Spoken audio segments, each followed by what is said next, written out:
बिस्मिल्लाहिर्रहमानिर्रहीम। अस्सलाम वालेकुम। मैं हूं महरीन सब्तैन। देख रहे हैं आप मेरा यूट्यूब चैनल और फेसबुक पेज।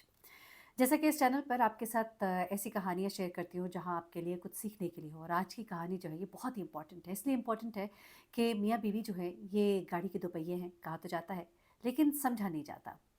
औरत को एक और तरह का पहिया समझा जाता है और मर्द को एक और तरह का पहिया। तो अगर अलग अलग पहिए एक ही गाड़ी को लग जाए तो गाड़ी जो है वो फिर किस तरह से चलेगी, इसका अंदाज़ा आपको ये कहानी सुनने के बाद होगा। गाड़ी के दोपहिए वहाँ पर भी कहा जाता है जहाँ पे कहते हैं कि औरत और मर्द मिलकर अपनी ज़िंदगी को चलाएं, यानी कि अपने घर के अखराजात, अपनी रोज़मर्रा की ज़रूरियात के लिए जहाँ मर्द अगर उन ज़रूरियात को पूरा नहीं कर पा रहा तो औरत उसके साथ मिल जाए। अगर मर्द बाहर काम करता है तो औरत घर की ज़िम्मेदारी संभाले। यानी कि कुछ जगहों को मर्द फिल करता है तो कुछ जगहों को औरत फिल करती है। ये डिपेंड करता है कि आपका एनवायरनमेंट क्या है। अब आज जो कहानी आपको सुनाने जा रही हूँ ये एक तारिक साहब की कहानी है। और ये कहानी उन्होंने जिस तरह से सुनाई है, यकीन कीजिए कि एहसास हुआ कि इंसान जब कुछ नहीं हाथ में रहता तो फिर किस तरह से हाथ मलता रह जाता है। अब पछताए क्या होत जब चिड़िया चुग गई खेत। और ऐसा ही हुआ कुछ इनके साथ। तारिक साहब अपनी ज़िंदगी की कहानी सुनाते हुए कहते हैं कि जब मेरी शादी हुई तो उस वक्त मैं एक मुतवसत घराने से ताल्लुक़ रखता था।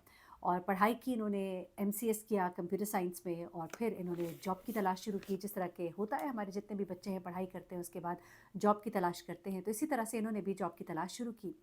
और जैसा कि पढ़ रहे थे तो इनको अपने ही यूनिवर्सिटी में एक लड़की जो है बहुत पसंद आ गई थी। शक्ल सूरत की अच्छी थी, घराना भी अच्छा था, बहुत अमीर भी नहीं थे, बहुत गरीब भी नहीं थे, इनसे कुछ बेहतर ही थे। तो अब क्या हुआ कि जनाब इन्होंने जहाँ नौकरी तलाश करनी शुरू की वहीं उस लड़की को भी कहा कि मैं आपके घर रिश्ता भेजना चाहता हूँ। यानी कि कोई दोस्ती नहीं हुई, कोई मोहब्बत की पिंगें नहीं बढ़ी, बल्कि डायरेक्ट ही जब इनका ख़त्म होता है फाइनल सेमेस्टर उसके बाद वो उस लड़की को बताते हैं कि मैं आपको पसंद करता हूँ, मैं आपके घर रिश्ता भेजना चाहता हूँ। और हमारे यहाँ लड़कियाँ जहाँ एक मुतवसत घराने से ताल्लुक़ रखती हैं वो इंतज़ार में होती हैं कि कोई अच्छा रिश्ता आए और उसको लगा कि ये एक अच्छा लड़का है। सारी यूनिवर्सिटी में जब तक वो पढ़ती रही है अपने क्लास में उसको उसने देखा था, उसकी आदतें उन चीज़ों को वो जानती थी, तो उसने कहा कि ठीक है आप अपने माँ बाप को भेजिए। और एक बड़े अच्छे तरीके से ये मामला जो है वो सेटल होता है। अब वो लड़की जो है उसके घर की तरफ से रिश्ता जाता है और घर वाले जो है वो इसे एक्सेप्ट करते हैं क्योंकि उनको लड़का अच्छा लगता है। वो उनका घराना कोई इतना अमीर नहीं, लेकिन घराना तो इनका भी इतना अमीर नहीं, लेकिन उनसे थोड़े से बेहतर थे। उसके बावजूद उनको, चूँकि लड़का पढ़ा लिखा था और ब्राइट फ्यूचर नज़र आ रहा था, एक अच्छी यूनिवर्सिटी से उसने भी कंप्यूटर साइंस में मास्टर्स किया था, लड़की ने भी कंप्यूटर साइंस में मास्टर्स किया। और उसके बाद अब नौकरी की तलाश थी और नौकरी भी उन्हीं दिनों उसको मिल गई थी। और जैसे ही नौकरी मिली उसके बाद ही रिश्ता जो है वो लेने के लिए भेजा गया। जब नौकरी देखी गई कि अच्छी जगह लग गई है तो फिर तो आपको पता है कि कोई कबाहत नहीं रहती, और उसके बाद इकरार हो जाता है और उसके बाद शादी की तैयारियां शुरू हो जाती है। इस तरह से एक सीधा सादा सा इनका मामला था। शादी इनकी हो जाती है और हंसी खुशी जो है ये अपनी ज़िंदगी का आगाज़ करते हैं।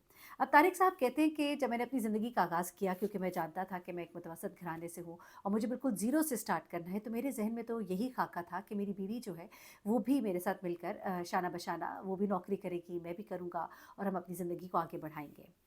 अब जो खातून लड़की जिससे कि इनकी शादी होती है, हम उनका नाम एज़्यूम कर लेते हैं सुमैया। अब सुमैया जो है उसने जब शादी की तो उस वक़्त उसके ज़हन में यही था कि ठीक है देखी जाएगी, जॉब करेंगे। अभी तो वो एक ज़िंदगी को एन्जॉय करना चाहती थी कि एक नई-नई शादी हुई है, कोई ज़िंदगी थोड़ी-सी खूबसूरत होगी, कोई हम घूमेंगे, फिरेंगे। और वो जो है ये सोचकर अब इन दोनों ने अपनी सोचें जो है आपस में शेयर नहीं की थी। इतना इनको शायद मौका नहीं मिल पाया, हैरत अंगेज़ तौर पर। आमतौर पे तो ये उधर होता है जहाँ पर शादियाँ टोटली अरेंज्ड होती हैं, तो वहाँ पर कुछ झिझक भी होती है, कुछ थोड़ा-सा बताया जाता है, कुछ छुपाया जाता है। बाकी बातें जब खुलकर सामने आती है शादी के बाद तो समझ आती है कि ये क्या था, यानी कि ये कौन है। तो यहाँ पर तो आप साथ पढ़ते रहे, लेकिन वो कहते हैं कि हमें कभी ऐसा मौका नहीं मिला था, कोई ऐसा एक्सपोज़र नहीं हमारा एक-दूसरे के साथ था कि हम एक-दूसरे को कोई बता पाते। झट मंगनी पट ब्याह वाली बात हुई हमारी। अच्छा, अब वो कहते हैं कि थोड़ी-सी मुरव्वत भी थी, थोड़ा-सा रख-रखाव भी था, तो मैंने कभी अपनी इस ख़्वाहिश का इज़हार उससे नहीं किया कि वो मुझे पता नहीं मतलबी ना समझे, जबकि ये तो वक़्त की ज़रूरत थी। हम दोनों ने जब शादी करनी थी तो मेरे ज़हन में यही था कि हम दोनों का सब कुछ साझा होगा और ज़िंदगी को हम एक साथ लेकर चलेंगे। अब लड़की की सोच थोड़ी-सी मुख्तलिफ़ थी, थोड़ी मशरक़ी थी, थोड़ी घर का जो उसने माहौल देखा था, जहाँ पे उसकी वालिदा घर में रहती थी, वालिद साहब जो है वो काम करते थे, कमा के लाते थे और खिलाते थे, और वालिदा घर को देखती थी। अब उस लड़की के ज़हन में ये ज़रूर था कि मैंने इतना पढ़ा है, मैं कुछ तो करूँगी, लेकिन अभी नहीं। अब हमारे यहाँ लड़कियों की एक सोच होती है और इस सोच को थोड़ा-सा आप प्लीज़ तब्दील कीजिएगा। यहाँ पे एक मैसेज भी आपको दूँगी कि हम अपने घर में अपने माँ-बाप को जिस तरह देखते हैं और ख़ास तौर पे अगर माँ-बाप एक आइडियल कपल हो, तो हम यही एक्सपेक्ट करते हैं कि हमारा स्पाउस जो है वो भी बिल्कुल वैसे ही एक्ट करेगा, जिस तरह मेरे वालिद जो है वालिदा की सुन लेते थे। तो आपको सोचना चाहिए कि ये उनकी अंडरस्टैंडिंग जो है वो 30 साल, 35 साल, 40 साल में जाके डेवलप हुई है। आपकी वो अंडरस्टैंडिंग डे 1 से एक तो डेवलप नहीं होगी और हर बंदा मुख्तलिफ है। तो आप अपनी एक नई ज़िंदगी का आगाज़ करें, अगले बंदे को पहले समझें, फिर एक्सपेक्टेशंस की तरफ जाएँ। अच्छा, अब यहाँ पर क्या होता है कि सुमैया की भी बहुत सी गलतियाँ थी। सुमैया ने जब शुरू में बहुत सा एक्सपेक्ट कर लिया कि इसी तरह से ये सब कुछ होगा, मुझे एक बहुत प्यार करने वाला शौहर मिलेगा, गिविंग शौहर मिलेगा। वहाँ पे तारिक साहब ये सोच रहे थे कि सुमैया चूँकि पढ़ी-लिखी लड़की है, वो मेरे साथ कोऑपरेट करेगी। अब बात लंबी हो रही है, तवील हो रही है, मैं थोड़ा-सा आपको समझाना चाहती थी, फिर अब फ़ौरन ही हम स्टोरी की तरफ आएँगे, ताकि आपको इसका क्लाइमेक्स हो, सब कुछ समझ आए कि हुआ क्या। अच्छा जनाब, अब आगाज़ हुआ, शुरू में ये लोग मरी गए, घूमे-फिरे, खाया-पिया, तारिक साहब ने सब कुछ जो उनके पास था वो स्पेंड किया, खर्च किया, किए गए, किए गए। यहाँ तक कि हनीमून टाइम जो है वो ओवर हो जाता है, घर वापस आया जाता है, घर वापस आने के बाद तारिक साहब अपनी जॉब पे जाना शुरू होते हैं, सुमैया बेगम जो है वो अपने घर को सँभालना शुरू करती हैं, घर की देखभाल करती हैं, उनके ससुर जो हैं वो साथ रहते हैं और कम जॉइंट फैमिली सिस्टम था जहाँ पर देवर भी था, नंद भी थी और यहाँ पर इनको एक कमरा इनका मिलता है और यहाँ पे ये अपनी ज़िंदगी का आगाज़ करती है। घर वालों की भी एक्सपेक्टेशंस शुरू हो जाती हैं कि घर में बहू आई है तो ज़ाहिर-सी बात है आहिस्ता-आहिस्ता घरदारी में वो हाथ बटाएगी। लेकिन एक बच्ची जिसे अभी-अभी पढ़ाई मुकम्मल की, उसको इन चीज़ों का इतना इल्म नहीं था। आहिस्ता-आहिस्ता ज़ाहिर-सी बात है, मैं कहती हूँ कि हमेशा सास-ससुर को चीज़ों को आहिस्ता-आहिस्ता समझाना चाहिए, बजाए इसके कि नाराज़गियाँ शुरू हो जाएँ।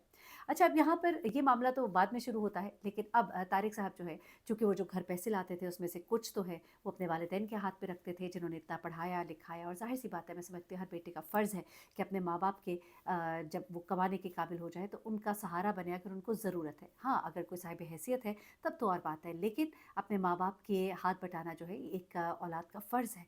मैं समझती हूँ फ़र्ज़ ही है और इसको फ़र्ज़ समझ के कीजिए।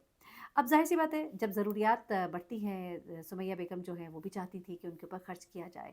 जब उन्होंने आहिस्ता-आहिस्ता रोज़ कोई ना कोई फ़रमाइश शुरू की तो आहिस्ता-आहिस्ता तारिक साहब ने उसको फिर समझाना शुरू किया कि मेरे हालात ऐसे नहीं हैं और इस तरह से गुज़ारा नहीं हो सकता, थोड़ा-सा तुम्हें समझना होगा। उन्होंने उसको इशारा तो दिया कि तुम भी कोई जॉब कर लो, लेकिन शायद उनको समझ ना आई। लेकिन आखिरकार जब ज़रूरियात बढ़नी शुरू हुई और चिढ़ना शुरू किया तारिक साहब ने और फिर सुमैया से कहा कि देखो, अगर तुम्हारी इतनी ज़रूरियात है तो तुम कोई जॉब क्यों नहीं कर लेती?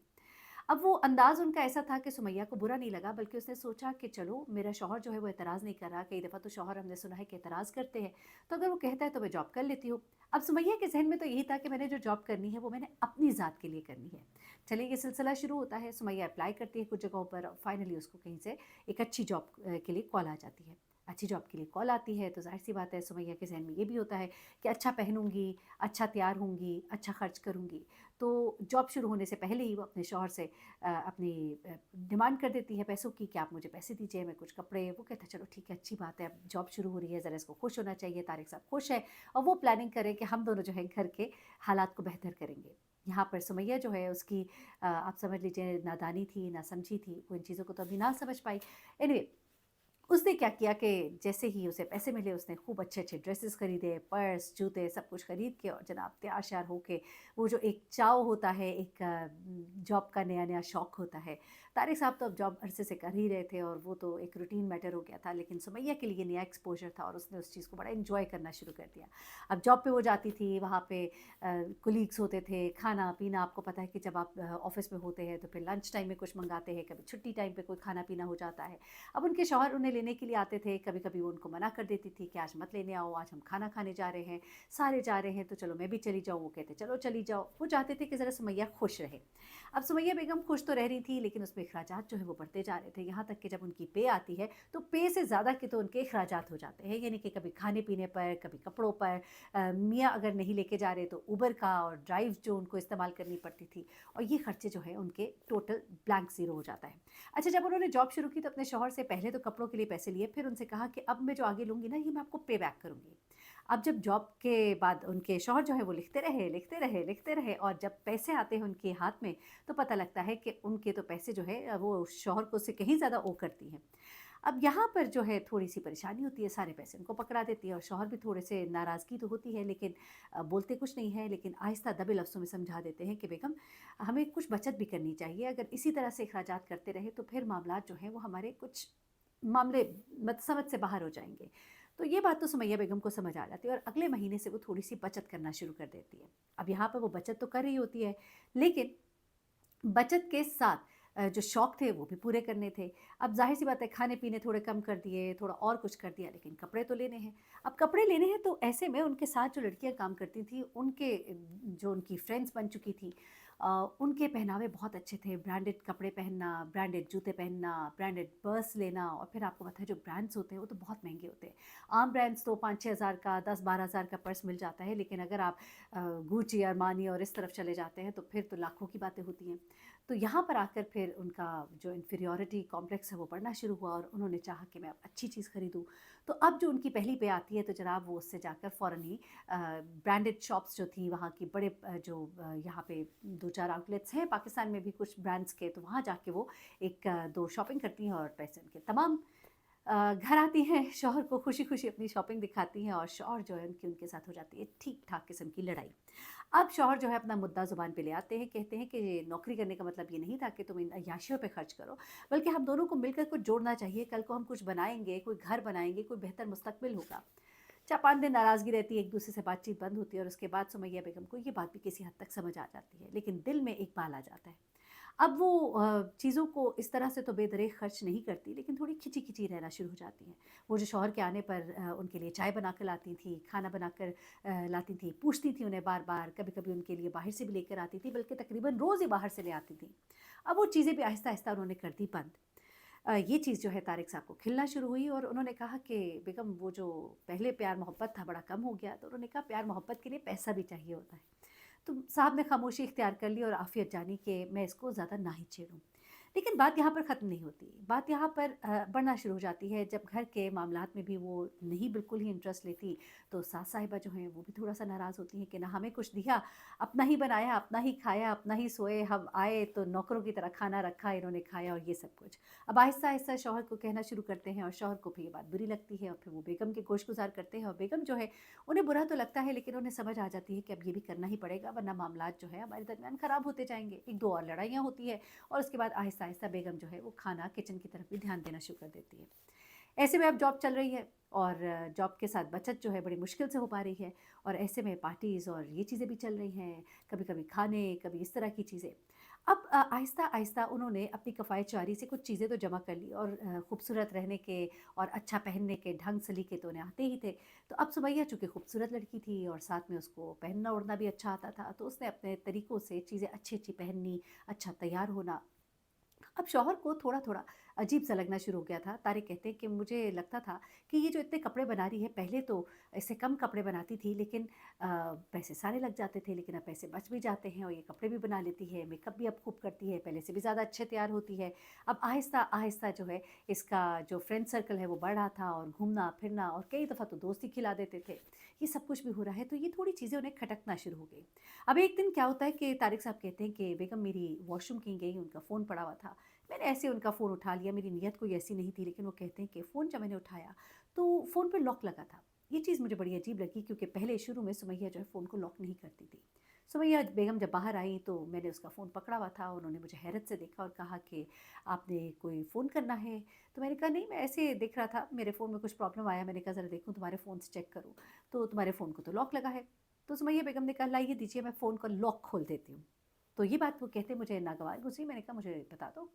तो ये चीज़ उन्हें भी अच्छी शायद नहीं लगी, उन्होंने कहा कि आप मुझे दीजिए, मैं लॉक खोल देती हूँ। उन्होंने लॉक खोल दिया, लेकिन ये ज़हन में एक वहम-सा इनके आ गया। अब तारिक साहब कहते हैं कि मुझे बड़ा अजीब-सा लगा, मैंने थोड़ी देर तो उनका फ़ोन ऐसे यूज़ किया, ऐसे स्क्रॉलिंग किया और मैंने उसको वापस कर दिया। लेकिन मेरे ज़हन में ये बात बैठ गई कि इसने फ़ोन को लॉक क्यों लगाया? उसके बाद वो कहते हैं कि मैंने अब उसके तरीके ज़्यादा ऑब्ज़र्व करने शुरू कर दिए। फ़ोन पे वो हँस-हँस के अपने कोलीग से बातें करती थी, कभी-कभी बात करते-करते बाहर चली जाती थी, कभी ऑफ़िस में लेट हो रहा है। अब ये चीज़ें मुझे खिलना शुरू हो गई। वो कहते हैं कि आखिरकार एक दिन जब ये बात करते-करते बाहर चली गई, मुझे बहुत बुरा लगा। मैं इसके पीछे-पीछे उठ कर गया, तो मैंने देखा कि अपने ऑफ़िस के कोलीग के साथ बड़ी बेतकल्लुफ़ी के साथ गुफ्तगू कर रही है और मुझे ये चीज़ बहुत नागवार गुज़री। मैंने एकदम से पीछे से आके उसे आवाज़ दी और उसने मेरी बात सुनते ही उसे खुदाफ़िज़ कहा, तो मुझे ये और भी अजीब लगा और मैं उस वक़्त उससे लड़ पड़ा। मैंने उससे कहा कि ये कौन सा तरीका है कि तुम आधी रात को लड़कों से बातें कर रही हो, फ़ोन पे बात। तो उसने कहा कि ऐसी बात नहीं है, बल्कि हमारी कल सुबह एक प्रेजेंटेशन है और उसी के सिलसिले में उसका फ़ोन आया था। उसने कहा कि वो प्रेजेंटेशन की बातें अंदर भी हो सकती थी, बाहर जाने की क्या ज़रूरत थी। उसने कहा कि आप चूँकि अपना काम कर रहे थे तो मैं इसलिए बाहर आ गई थी कि आप डिस्टर्ब ना हो, और दूसरी बात ये है कि आपको मतलब अगर कोई एतराज़ है तो आप मुझे बता दिया करें। वो कहते हैं कि हाँ, मुझे एतराज़ है और आज के बाद इस तरह की हरकत मत करना, और ये फ़ोन को लॉक लगाना भी छोड़ दो। उसने हैरत से मेरी तरफ देखा और कहा कि मैं लॉक इसलिए लगाती हूँ कि मेरा फ़ोन ऑफ़िस में होता है, मेरी तस्वीर होती हैं, मेरी प्राइवेट चीज़ें होती हैं, मैं इसलिए लॉक लगाती हूँ। उसकी इस बात ने वो कहते हैं कि मुझे थोड़ा खजल सा कर दिया, मैं शर्मिंदा सा हुआ, मैं उसकी बात मैंने मान ली और मैं अंदर कमरे में आ गया। उसके बाद थोड़ी वो अखड़ी-अखड़ी रही, 1-2 दिन उसका मूड ख़राब रहा, लेकिन फिर उसके बाद चीज़ें नॉर्मल पे आ गई, मैंने भी सॉरी कर लिया और बात ख़त्म हो गई। वो कहते हैं, लेकिन फिर वो कहते हैं ना कि जब शक थोड़ा-थोड़ा आना शुरू हो जाए और बैठना शुरू हो जाए तो वो अपनी जड़ें मज़बूत करता जाता है। वही जड़ें मज़बूत होती गई। इसी तरह से एक दिन वो ऑफ़िस से काफ़ी देर से घर आई, और जब वो घर आई तो मैंने देखा कि वो 2 लड़कियाँ और 2 लड़के जो हैं गाड़ी में थे। ये पिछली सीट पर थी, लेकिन उसके बावजूद ये चीज़ मुझे बहुत बुरी लगी कि इस तरह से किसी मर्द के साथ, और वो भी इतना लेट आना। मैंने उसको डाँटा और मैंने कहा कि आइंदा इस तरह मत करना। उसने कहा कि मैं या तो ऊबर करीम पे आती, रात के इस वक़्त आना जो है वो मुनासिब नहीं था, इसीलिए अपने कोलीग्स के साथ आ गई। उसने कहा कि कभी ऐसा हो तो तुम मुझे फ़ोन कर दो, लेकिन तुम इस तरह से किसी के साथ नहीं आऊँगी। अब यहाँ पे ये बातें चल रही थी। इसी दौरान में वो कहते हैं कि कुछ ऐसा हुआ कि उनके ऑफ़िस में एक दिन फंक्शन था और उस दिन वो लेट हो गई दोबारा, और मैं उसको फ़ोन करता रहा, उसका फ़ोन बंद था, और उस चीज़ ने मुझे बहुत गुस्सा दिलाया। इस तरह के वो कहते हैं बहुत से एपिसोड्स होते रहे, छोटे-छोटे, छोटे-छोटे। अगर मैं सब बयान करने लगूँ तो वो चीज़ें बहुत लंबी हो जाएँगी। तो वो कहते हैं कि उस दिन कुछ ऐसी बातें थी कि कुछ ऐसे मैसेजेस थे जो उसके कोलीग के मैंने इसके फ़ोन में देखे, जो काफ़ी फ्रैंक थे, कुछ जोक्स एक-दूसरे को भेजे हुए हैं, जो मुझे बिल्कुल पसंद ना आए। और उसके बाद वो दिन जो है वो शायद मेरे फटने का दिन था। वो कहते हैं कि उस दिन जब वो आई तो उस दिन वो फ्रंट सीट पे अपने कुलीग के साथ बैठी थी, और जब वो आई और घर में दाखिल हुई तो मैंने ये भी ना वेट किया कि उसका कुलीग चला जाए, और मैं वहीं दरवाजे पर उसके ऊपर बरस पड़ा। और उसके बाद वो कभी पीछे देखे और कभी मुझे देखे, उसकी आंखों में आंसू, और उसके बाद वो अंदर आ गई, और उसके बाद हमारी बहुत ज़ोरदार लड़ाई हुई, जिसमें उसने मुझे बहुत सी बातें सुनाई कि अपने मतलब के लिए आपने मुझे पहले जॉब के लिए फ़ोर्स किया, जब मैंने जॉब शुरू कर दी तो मेरी हर चीज़ पे आपको एतराज़ है। शुरू में वही चीज़ें जो आपको ठीक लगती थी वो अब आपको बुरी लगती हैं। आपके शकूक व शुबहात जो हैं वो बढ़ते ही चले जा रहे हैं। अच्छा, अब वो कहते हैं कि मैंने ज़ाहिर-सी बात है, मैंने भी उसे बहुत सी बातें कही कि जॉब करने के भी तरीके होते हैं, तमीज़ होती है कोई काम करने की। वो कहती कि जब हम यूनिवर्सिटी में पढ़ते थे तो उस वक़्त तो आप भी हमारे साथ इसी तरह बैठते थे, यूँ ही हँसते थे, यूँ ही मुस्कुराते थे, यूँ ही हम लोग एक-दूसरे के साथ कभी-कभी राइड इकट्ठी भी कर लेते थे। तब तो आपने अपना ये चेहरा मुझे नहीं दिखाया कि आप इतने कंज़र्वेटिव हैं, और उसके बाद मुझे फ़ोर्स किया आपने कि मैं नौकरी करूँ। जब मैं नौकरी करने लगी तो फिर मैंने वहाँ पर जो तौर तरीके देखे मैंने उसी को अपनाया। उस वक़्त तो आपने एतराज़ नहीं किया, लेकिन जब पैसे ना बचे तो फिर आपने एतराज़ किया। तारे कहते हैं कि उसकी बातों में दम तो था, लेकिन मैं तो उसको स्पेस इसलिए दे रहा था कि वो एडजस्ट हो जाए। लेकिन उसने स्पेस को कुछ गलत मतलब ले लिया। वो कहते हैं कि काफ़ी लड़ाई हुई। मैंने उसे सुनाया, उसने मुझे सुनाया, उसके बाद उसने अपना सामान उठाया, अपने माँ-बाप के घर चली गई। कहता है कि मैंने कुछ बहुत हार्श बातें कर दी, कुछ ऐसी बातें जो शायद मुझे नहीं करनी चाहिए थी, लेकिन मैंने की। उसके बाद वो कहते हैं कि वो भी नाराज़ रही कुछ दिन, मैं भी नाराज़ रहा। उसके बाद वो कहते हैं कि मैंने उसको फ़ोन किया और मैंने उसे कहा कि बस अब नाराज़गी ख़त्म करो और घर वापस आ जाओ। उसने कहा कि मैं नाराज़गी ख़त्म करो की बात नहीं, आपने जो बातें कही हैं वो मेरे दिल पे नक़्श कर गई। अब इनकी औलाद भी नहीं थी, और ऐसे में जब आजकल नौजवान जोड़े बड़े जज़्बाती भी होते हैं। उसने कहा कि मैं चाहता हूँ कि तुम नौकरी छोड़ दो और तुम घर आ जाओ। उसने कहा कि मैं नौकरी तो छोड़ देती, लेकिन अगर वजह ये ना होती तो फिर मैं छोड़ती। अब मैं नौकरी नहीं छोड़ूँगी। वो कहते हैं कि ये बात जो है कि मेरी तो खिलाफ़ तवक्को थी और मेरी तो इज़्ज़त के बरखिलाफ़ थी, और इस बात ने मुझे इतना गुस्सा दिलाया कि मैंने तैश में उसको वहीं पर फ़ोन के ऊपर 3 तलाक़ें दी और मैंने फ़ोन बंद कर दिया। वो कहते हैं कि जब मैंने फ़ोन बंद किया तो मुझे एहसास हुआ कि ये मैंने क्या किया है। मुझे एकदम से पछतावा होना शुरू हो गया, मैं बड़ा परेशान हुआ, लेकिन फिर मैं गुस्से में बाहर निकल गया। बाद में मैंने रात को अपने वालिद के गोश-गुज़ार किया। हमने मौलाना साहब से, जो भी उनके थे, उनसे पूछा, उन्होंने कहा कि इस तरह से तो नहीं होता, और फिर उन्होंने उनको फ़ोन किया। लेकिन उनके वालिद साहब ने साफ़ इनकार कर दिया। उन्होंने कहा कि हमारे अक़ीदे के मुताबिक तो ये तलाक हो जाती है और अब हम अपनी बेटी जो है आपके घर नहीं भेजेंगे। कहते बड़ी मिन्नत तल्ले किए, बड़ी माफ़ी-तलाफ़ी की, हर तरह का हमने उनको फ़तवे, फ़तावे सब लाकर दिखा दिए। लेकिन उन्होंने कहा कि अगर आप सीधे तरीके से हमें नहीं देंगे तो हम कोर्ट से जाके ले लेंगे। वो कहते हैं कि अब पछताए क्या हो जब चिड़िया चुग गई खेत। मैं इसी मामले को ज़रा और तरीके से भी सँभाल सकता था। सुमैया बेगम की गलतियाँ अपनी जगह होंगी, शायद उनको समझ नहीं आई, लेकिन समझाने वाला भी कौन था जिसने पहले खुद ही शह दी। वो कहते हैं कि गलती मेरी थी और शायद मैंने जो अंदाज़ था मेरा या जो मैं कर रहा था, मैं उस अंदाज़ में ना करता, शायद मैं उसे किसी और अंदाज़ में समझाता तो मामला कुछ और होता। वो कहते हैं कि उसके बाद बड़ी कोशिश की गई लेकिन वहाँ से नहीं माना गया, बाकायदा खुला लिया गया। फिर उसके बाद मामलात ख़त्म हुए हमारे और ये शादी इख्तिताम पज़ीर हुई। लेकिन मुझे लगता है कि ये अंजाम ना होता अगर मामलात को शुरू में एक दूसरे को अपनी जो इंटेंशंस हैं वो बताई जाती है, अपने हुदूद और क़यूद बताए जाते हैं और शुरू से ही लाइन्स को ड्रॉ कर दिया जाता है। पहले इतनी आज़ादी देकर एकदम से आज़ादी जब छीनी जाती है तो फिर इसी तरह के नताइज होते हैं। ये कहानी आपके साथ शेयर करने का मकसद ये था कि हमारे जो बच्चे बच्चियाँ नए शादीशुदा जोड़े जब अपनी ज़िंदगी का आगाज़ कर रहे हो तो अपने पैरामीटर्स अपनी चीज़ों को थोड़ा सा पहले से ही समझ लें और बता दें और समझ लें, ताकि इस तरह की गलतियाँ जो हैं वो ना हो। अपना बहुत ख्याल रखिएगा, दुआ में याद रखिएगा और बताइएगा कि आप क्या समझते हैं कि सुमैया की कितनी गलती थी और तारिक की कितनी गलती थी। अल्लाह हाफ़िज़।